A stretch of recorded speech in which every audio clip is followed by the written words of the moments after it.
Hola a todos y bienvenidos a este rápido repaso que quiero hacer sobre el mercado. La idea, que reflexionéis, que veáis un poco dónde estamos. Máximos históricos en IBEX si ponemos dividendos, el S&P a un 2% también de esa zona de máximos, Bitcoin, el oro, tocando referencias históricas no vistas antes y nosotros en el centro, ¿no? Diciendo, ostras, ¿qué hacemos? ¿Nos apuntamos a esta fiesta o se nos ha pasado el tren? Pues bueno, justo voy a intentar dejaros un poco las ideas por tipo de activo, renta fija, renta variable, Bitcoin, qué puede estar pasando, pero también quiero que hagamos ese análisis, ¿no? De cuál es la situación. Yo creo que un inversor que está ya comprado, que está en mercado, que viene de meses atrás, ¿no? Pues tiene que seguir estando. No hay nada que ahora mismo, pese a que tengo ya mis dudas de si estamos entrando en un proceso de distribución, ya sabéis, cuando las manos fuertes venden y los retailers, el inversor final, entra en mercado, estamos viendo cómo ahora sí que se está incorporando. Es interesante ver que con el S&P a 5.000 no entraba nadie, a 5.500 tampoco, y ahora a 6.000 vemos cómo ese inversor llega tarde y mal. Eso es una señal de alerta, es un red flag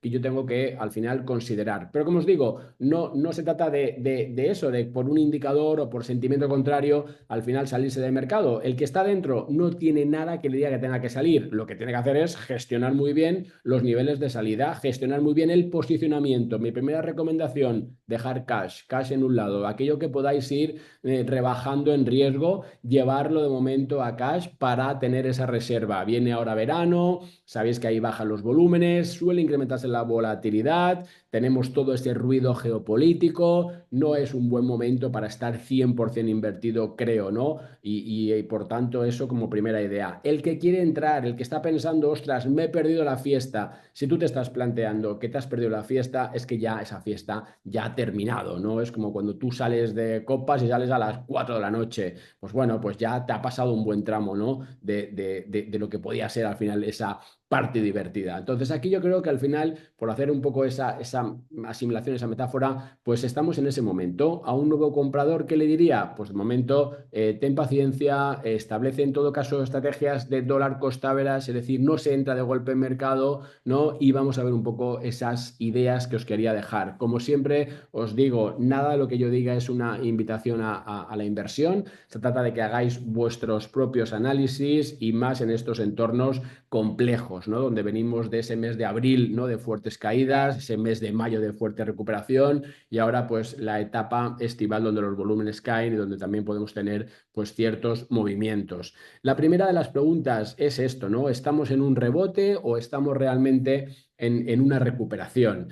Es importante que sepamos responder a esta pregunta. ¿Por qué? Pues porque si es un rebote, pues esa zona de máximos 6.100 en el S&P, 6.150, podría ser un freno y podría funcionar como un techo de mercado. Si es una recuperación, pues bueno, pues si es capaz de saltar y vemos que esa zona con catalizadores que vengan del lado comercial, del lado de las empresas, del lado, si queréis, de crecimiento, pues bueno, pues no os digo que no, que podamos irnos pues a, ¿qué? A un 6.300, 6.600, he visto incluso que algún analista está dando ese objetivo, pues puede ser, pero como os digo, creo que queda muy poquito a ganar y en cambio si hay correcciones pueden ser significativas. Con lo cual, primera idea, esto, que sepáis si estamos en ese rebote o en esa recuperación. Fijaros que cuando se producen estas caídas, lo que se nos dice es que la inflación se va a disparar por todo el tema tarifario, que eso va a afectar al final al consumo, al crecimiento y por tanto, pues ojo con la recesión o con esos aires, ¿no?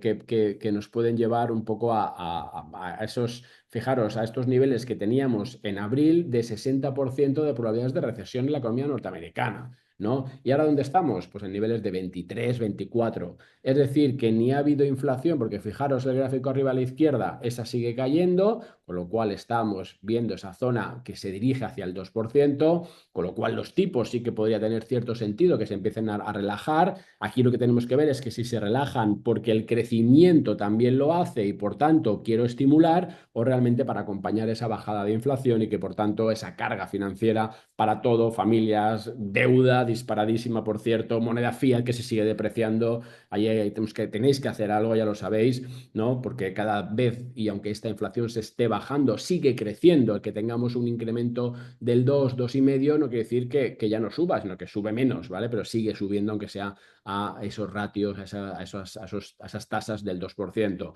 Y como decía, al final, yo creo que eso es lo que tenéis que ver qué sucede con esa inflación, de momento controlada, y ver qué sucede con la economía. De momento también, pues se aleja, ¿no? Ese miedo, si queréis, a una recesión. ¿Esto qué me diría? Pues oye, pues que esto parece más pues realmente una recuperación. ¿Por qué? Pues porque no ha pasado nada distinto a lo que teníamos en enero, ¿no? La inflación sigue más o menos controlada. El empleo, esta va a ser un poco, yo creo que la clave. Hemos visto la semana pasada datos de empleo en Estados Unidos que siguen siendo buenos. Estamos con tasas muy por debajo de lo que es la media histórica, pero es verdad que ahí tenéis que ver pues ciertas divergencias, ¿no? Por ejemplo, a mí me estaba llamando la atención cómo sigue cayendo la población activa, cómo aumentan los empleos a tiempo parcial, pero en principio este es lo que pasa es que es un indicador retrasado, pero va a ser justo esas divergencias las que os den un poco la pista. En ese sentido, ¿qué hay que añadir? Pues bueno, pues que con inflación controlada, con una perspectiva de descenso de tipos de interés en Estados Unidos más lenta a lo que se parece y lo que se está diciendo, fijaros esa guerra entre Powell y Trump, ¿vale? A ver cómo acaba todo esto, con un crecimiento que va a ser otra vez positivo en este siguiente trimestre en Estados Unidos, según estamos viendo, y con una recesión pues que se aleja, vamos a ver si vamos a suavizar a lo mejor los crecimientos, pues tenemos que tener otras pistas que, aparte de ese empleo que os he dicho, pero que como siempre es un indicador retrasado, me va a dar la información tarde, ¿vale? Pues es ver algunos datos, sobre todo del lado del consumo, que afecten al consumo, ¿vale? Fijaros esto que tenéis aquí en pantalla, ¿qué es? Pues es, digamos, repunte de impagos en tarjetas, la gente no está devolviendo su consumo, vemos como al final con tipos de interés altos eso le supone una carga aún mayor, vemos como por ejemplo los préstamos de automóvil también se están disparando, digamos, o bueno, están bajando la delincuencia, es decir, los fallos, ¿vale? Pero vuelven a repuntar este último trimestre. Vemos como, por ejemplo, los préstamos de los estudiantes también se dispara lo que son esos retrasos en los pagos. ¿Y eso qué nos dice? Pues que esto puede acabar afectando al consumo. Y aquí arriba a la izquierda, arriba a la derecha, os he puesto, ¿no? Pues estos son ya de unos meses atrás, pero ¿cuál era la refinanciación, ¿no? Pues que se hacía, por ejemplo, el ratio, ¿no? de refinanciación en las aplicaciones, o sea, cuánta gente pedía, oye, necesito que mi préstamo a 10 años ahora sea a 12 o que sea a 15, pues fijaros cómo se está doblando, el 26% en el año 2024 y este mes de febrero pasado tenemos un 41%. Es decir, que todo esto puede afectar al consumo. Si afecta al consumo, afecta a los datos empresariales, eso afecta al crecimiento y afecta al empleo. Por eso son las pistas que tenéis que seguir. Mientras tanto, ¿qué nos dicen los tipos a largo? Pues bueno, yo aquí creo que es importante ver, ¿no? Aquí os lo pongo mejor en este slide.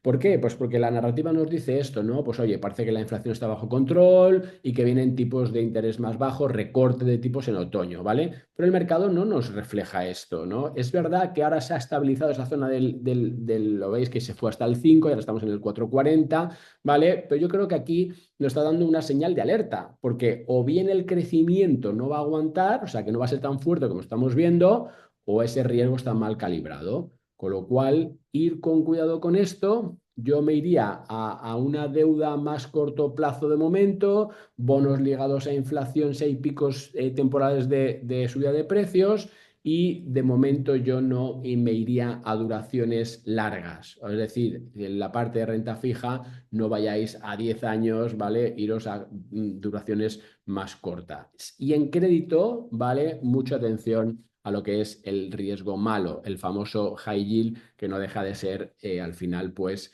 digamos, los bonos basura. No os metáis ahí, yo creo que hay que irse a bonos soberanos, a bonos corporativos de alta calidad y duraciones 1, 2, 3 años. Con lo cual, esa sería un poco la idea, ¿no? que nos lleva a posicionarnos. Lo que estoy haciendo es ahora un repaso por tipo de activo, empiezo por renta fija, por un poco ligarlo a lo que estamos hablando del bono, y si seguimos adelante en este contexto, ¿no? En el cual vemos como todo está como como controlado, aunque con esa sensación, ¿no?, de estar cogido con pinzas, que no sé si estamos en ese rebote, ¿vale? Como os decía, o en esa recuperación. Entonces, en ese entorno, ¿qué hago en la renta variable? Pues bueno, yo creo que estamos más en un rebote técnico que en algo estructural, ¿vale? Lo que os decía al principio, creo que hay ahora euforia de corto plazo. Veo que llega el retail ahora mismo a comprar cuando no ha venido en el mes anterior. Vemos que el consumo sí se empieza a debilitar, esas tarifas al final, aunque sean del 10, sí que están ahí y eso al final pues tiene un impacto y lo vamos a ver un poco en esos datos de consumo. El empleo, como os decía, sigue muy fuerte, pero con esas divergencias, ¿vale? Y vamos a ver un poco qué sucede con los márgenes empresariales. De momento han sido buenos los del primer trimestre, ¿vale? Pero tenemos que ser conscientes y ver un poco que esas guías que no se han dado en muchos casos por esa si queréis incertidumbre, pues cómo van a seguir evolucionando, ¿no? Y con esto, pues vemos que el S&P sigue estando por encima, sigue estando caro, o sea que no está el mercado barato, que la inteligencia artificial sigue siendo eso, es uno de esos grandes drivers, pero también no está ya barata. Estamos también viendo como muchos de esos componentes, los magníficos 7, están otra vez en la zona de máximos, no todos, pero sí que tenemos ahí pues una gran parte y por tanto, pues vamos a ver si tenemos estímulo monetario y qué pasa con todo el tema fiscal, ¿no? Entonces, ¿cuál es aquí mi idea de qué hacer en renta variable? Pues lo que os decía un poco al principio, si estás dentro, baja un poco posicionamiento, baja un poco beta, exposición, ¿vale? ¿Por qué no hacer algo de rotación? ¿Hacia qué? Sectores un poco más defensivos, que tengamos visibilidad de caja, infraestructura, energía, ¿vale? Creo que tenemos que ir hacia ahí. Yo creo que ahora ya no es momento de historias de crecimientos, ¿no?, con múltiplos inflados, lo que os decía, sino que busquéis un poco ese sector más conservador, balances saneados, es decir, que no es tanto tiempo de jugar a crecimiento. Pero el mercado, tanto el europeo, el español como el norteamericano, sigue siendo alcista y tampoco hay nada que me diga que tenga que salirme, pero sí que puedo hacer esos ejercicios, bajar posicionamiento, reducir beta y buscar ciertas rotaciones. ¿Qué pasa con el oro al final y ahora últimamente? Todo lo que son pues plata y otros activos, ¿no?, que parece que están subiendo ahí, pues bueno, sin duda alguna el oro lo que nos refleja es esa cobertura contra la erosión de nuestra divisa, del euro, del dólar, de lo que es el fiat. Y yo creo que están funcionando efectivamente como ese refugio que tiene su papel en una cartera. Estábamos hablando hace unos años de tener un 4 o un 5% en oro. Yo creo que esto estamos llevándolos ya, he visto porcentajes del 10, del 12%. Ahí cada uno tiene que hacer su gestión. Yo creo que en este entorno de incertidumbre, de fin de la globalización, la solvencia pública, ¿no?, que va a pasar, ese rating que se rebajó en Estados Unidos, pues al final, pues el oro, en un momento donde parece que vamos a seguir viendo expansiones monetarias, pues sigue siendo un activo refugio. La plata parece que de repente ha despertado. Yo no sé si es más buscando ese FOMO, me he perdido el oro y ahora busco, ¿no?, pues la de segunda división que no ha subido tanto. Yo prefiero más irme al principal. Es verdad que esta zona de los 3.400 está formándose ahí de momento pues una resistencia, pero bueno, como os decía antes, si no has entrado, pues un dólar costa verás, entrar poco a poco, aprovechar caídas y espaciar esas compras, ¿no? Con lo cual por ahí iría un poco la idea. También se puede jugar vía mineras, aquellas que tengan apalancamiento operativo, las que tengan los balances más saneados. Sabes que no hay una correlación perfecta, pero bueno, puede ser una forma de jugar esto.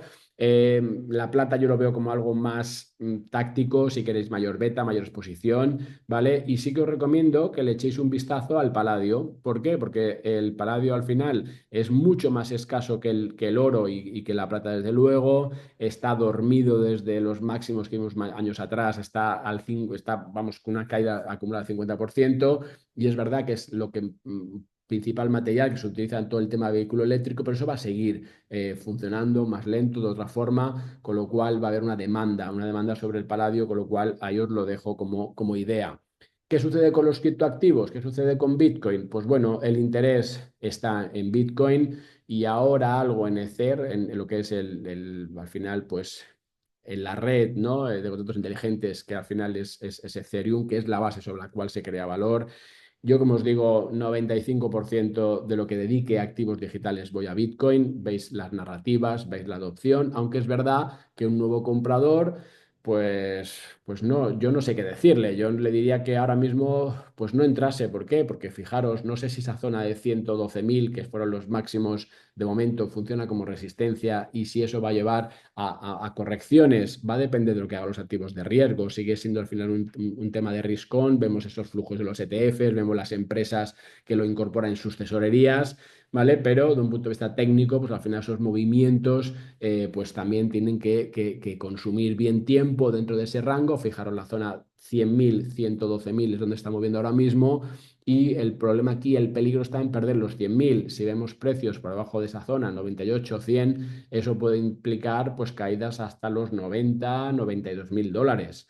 Entonces, por eso tengo ahí mis reservas. Si estás dentro, pues tienes que aguantar. Lo que haces es que si pierdes la zona 98, bajas algo de posicionamiento, pero como os digo, entendiendo cuál es la propuesta de valor y entendiendo que estamos en zona de máximos. Es muy difícil, ¿no?, incorporarse a un activo en esa zona de máximos después de, con todo ese ruido que tenemos, ¿no? Y esas dudas, como os decía, de si esto es un rebote o si es una recuperación. Aquí pasa un poco lo mismo. Ethereum lo tenéis aquí en el gráfico abajo a la derecha. Pues bueno, pues estaba totalmente dormido. Fijaros la descorrelación que ha podido tener, ¿no? Porque es verdad que ahora sí que se ha recuperado un poco, pero con respecto a Bitcoin se ha quedado muy atrás. Los flujos empiezan ahora a entrar, flujos un poco más institucionales, bancas privadas, y aquí la clave pasa por los 2.800. Si vemos superar la zona 2.800, sí que podemos tener una extensión 3.200, más o menos sería el objetivo, pero como siempre, entender muy bien la propuesta de valor.